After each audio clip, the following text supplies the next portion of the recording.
It's time to give you an update on the off-grid self-watering container gardening system and some recommendations that I have. First of all, you can see I had to build this 10-foot high bird net to keep the birds off my tomatoes. The tomatoes we're getting off this 8-foot high tomato plant are amazing. I'll show you that here in just a second. But because the tomato plant is producing so many tomatoes, I didn't want any of the birds to be eating my tomatoes. I took a few dollars, bought some 10-foot length of PVC, and I have this what's called wildlife netting I picked up at Lowe's.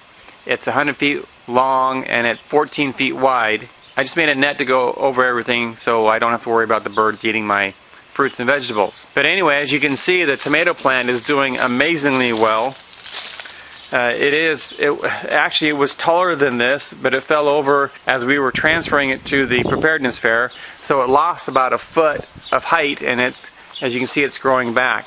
So this is what I harvested today. Very dark, rich red tomatoes, and they're soft and they have great flavor. I'm very happy with this particular plant. We haven't grown this plant before. As you can see, the stems are nice and thick and healthy. I have not removed any of the suckers. I've just let the plant grow.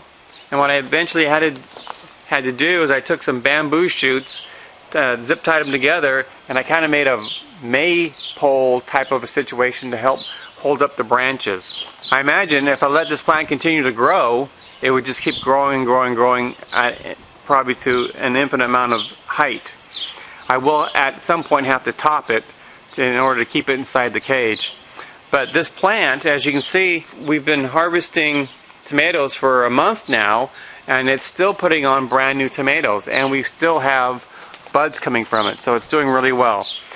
Honestly, I have not done anything to this plant other than put it in the bucket. This is the plant that my wife told me to throw away because it was in such bad condition. The problem with these tall plants and the buckets is that they get top heavy, and so I keep coming out here and it's falling over on its side.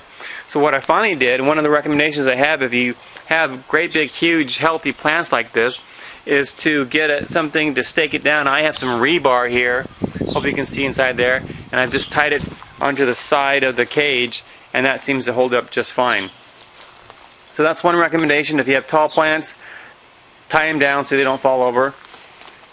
The peppers here are doing really well. I had zucchini in here before, but it got crushed going to the preparedness fair, so I just pulled the zucchini out. The green peppers are doing great. They're not really big plants, but my wife's plants aren't really big either. I had a struggle with the strawberries, and I found out what the problem was. The water was not getting wicked up all the way to the top of the bucket, and the zucchini was covering them, almost completely covered them. So the strawberries in the back had pretty much all died off, and then I've been watering the strawberries from the top, which kind of defeats the self-watering container system. But I found out what happened is that the sock is started to decompose. Now, I wanted to use a sock because if you use a sock versus a net cup, then you don't have to worry about any soil getting down into the bottom here. And if you want to take the bucket out and set it on the ground, then the sock just kind of folds up out of the way. So there's some advantages and disadvantages to the sock. However, what I think I'll do next year is I will use a net cup like Larry Hall does in his setup, which is a great setup, by the way. If you haven't seen Larry Hall's rain gutter garden system, I really recommend you take a look at that.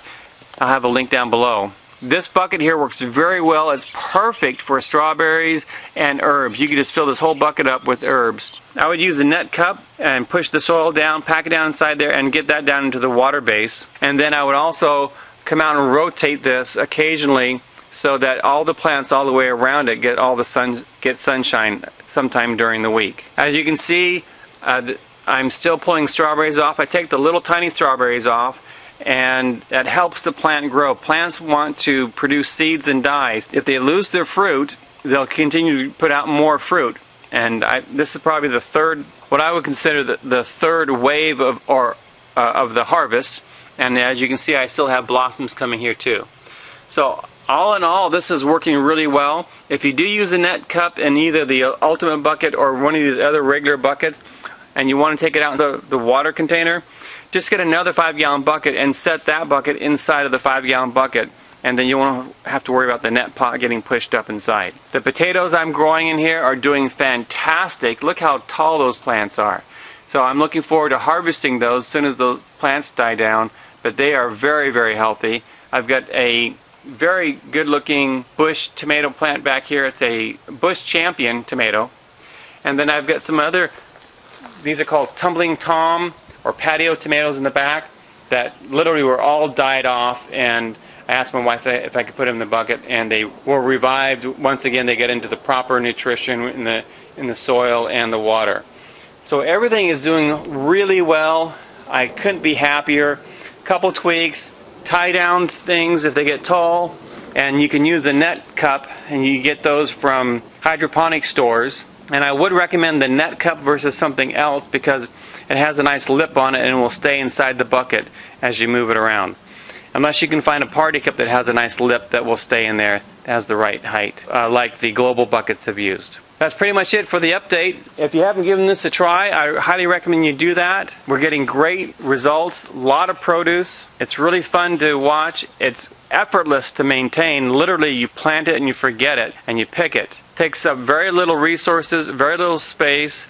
I don't have to haul in dirt because I'm only using the perlite and the peat moss. You can grow this on a patio and a back porch. It's not permanent, so if you move, you can take it with you, and you can enjoy having a garden wherever you live. This is LDS Prepper reminding you, if you are prepared, you shall not fear. And if you make an off-grid self-watering container gardening system, you can have great results and fabulous vegetables like this.